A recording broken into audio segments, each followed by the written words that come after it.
Hello everyone, welcome back to Caitlin's Corner. Today Henry and I are super excited to be here. He's even shimmying, he's so excited because I am sharing my bullet journal routine. I've been meaning to do this video for a while, and the point of today's video is to show both how I do my daily planning and also how I create spreads for Plan With Me's. I always get questions about where I get my inspiration from and how to go about creating a new bullet journal spread. So I figure the easiest way to answer those questions is just to show you. So hopefully there's something valuable in today's video. Before I get into my everyday routine, which I'll start off with in the first part of the video, I do want to talk a little bit about my journal. I use a medium dotted Leuchtturm 1917 notebook. As you can see, I use a white one currently, and when I started this journal in January, people were very concerned about the fact that the white journal can get dirty. I got a few people asking me for updates on that, and I can say that since having it, it's been 5 months,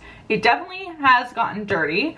And I've actually had to just clean it recently. And the way I cleaned it was by taking an eraser and doing up and down strokes, and it pretty much got rid of all the dirt and it looked almost brand new again. I really don't think it's a big deal that I had to give it a clean. Like I said, it's been 5 months, so I kind of expected that, but I figured I should make note of that so that if you are considering a white bullet journal of your own, you know that the chances of it getting dirty are pretty high, but it's not too difficult to clean. So as long as you're okay with that, I don't think it's that big of a deal. Now let's dive into my everyday routine because Henry is getting quite impatient. First thing I do every day is I open up to my week at a glance. The first thing I always do is fill in any events or appointments when I'm in school. This is where I'd fill in classes. I'm going to do that using a Micron pen. Any black pen though will do. I also like using the Tombow monotone pen, the Sharpie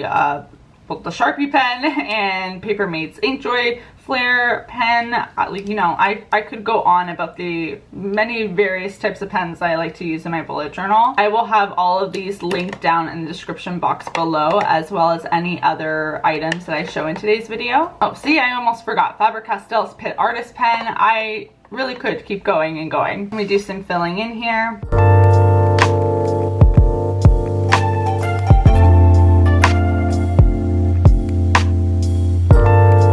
For each event or idea that I have for the day, I just put it at the top with a little circle bullet. I also filled in a little bit of my weekly to-dos so I know what things I need to make sure I get done. This is something that I would do at the start of my week, so on a Sunday or a Monday. And then on the actual day that I am in, so if it's Tuesday, I would open up my journal. Tuesday would be blank. I'd see I have a filming day scheduled, and then I would proceed to do or to write up a to-do list for the day. I don't like to fill out all of my to-do lists for the week at the start of the week because it doesn't allow for lots of flexibility, and I just like the process of starting my day by creating a plan. I think it helps keep me a lot more productive, especially now that I am off of school and it's up to me to create structure in my day. So the only to-do list I'll be filling in today's video is for Sunday.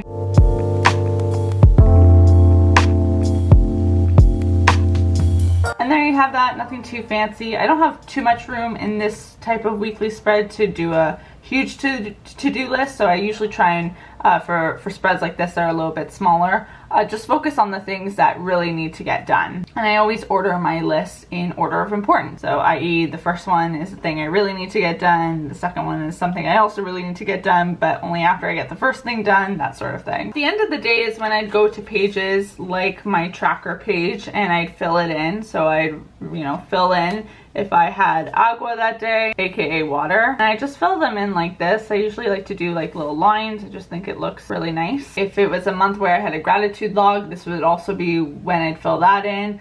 This month I have It's the Little Things spread where I write down something little from the day that I really appreciated. And then after that, I usually go back to my weekly spread, see if there was anything I didn't happen to complete that day, and transfer it to the next day or another day when I feel like I can get it done. And that's pretty much all I do on a daily basis, nothing too crazy. But let's set Henry aside as we get into the second half of the video. This right here is a moleskin notebook. It has blank pages and I use this for doodling. Whenever I'm watching a YouTube video or listening to a podcast, I usually like to have, or I just like to doodle. And this is actually where I try and brainstorm new concepts for pages as well. So let me just show you what's in here. As you can see, I've just got random stuff. On this page, you can also see that this is where I do really rough designs of spreads.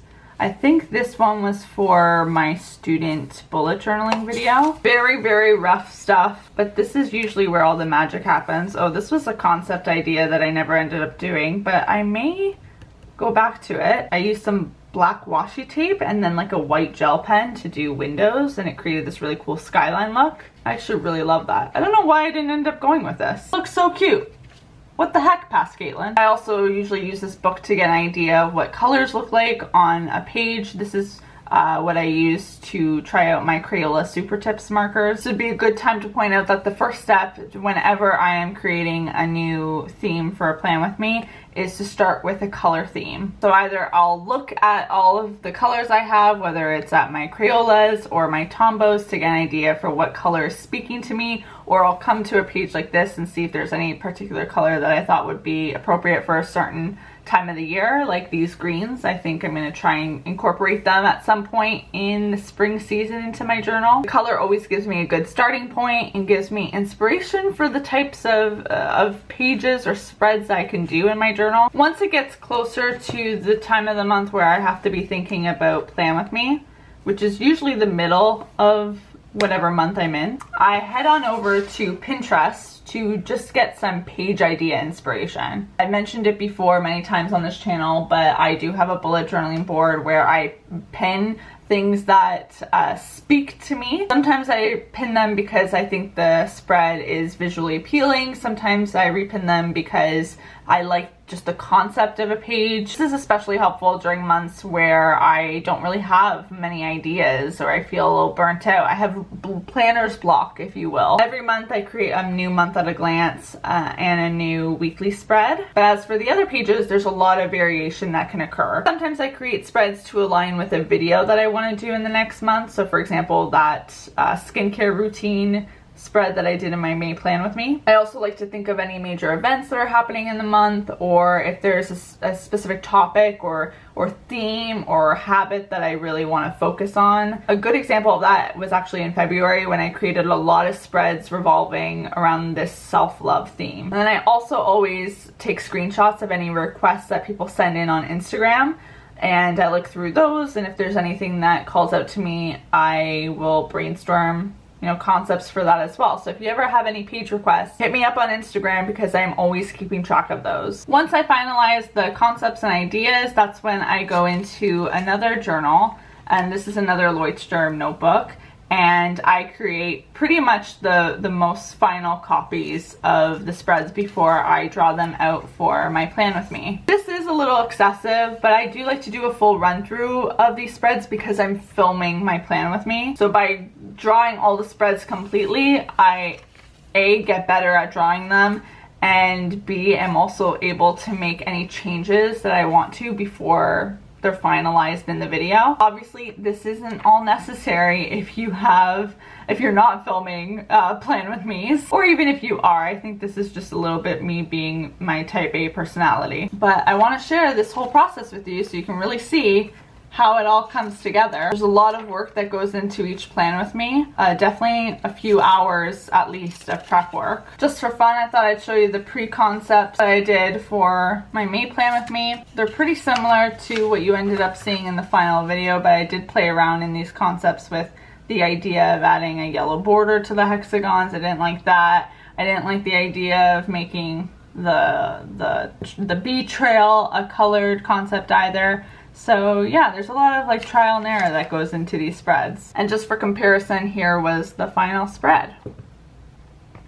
And that pretty much wraps up my bullet journal routine. I hope there was something interesting in this video for you, whether it was in my everyday planning routine or my explanation of what I do to create my Plan With Me spreads. Let me know in the comment section below if you have any questions, or if there's any bullet journal videos specifically you want to see, like perhaps a bullet journal supplies video. It's been a while since I've done one of those videos, and I've acquired a lot more supplies. I will see all of you very soon with a new video, and until then, bye guys.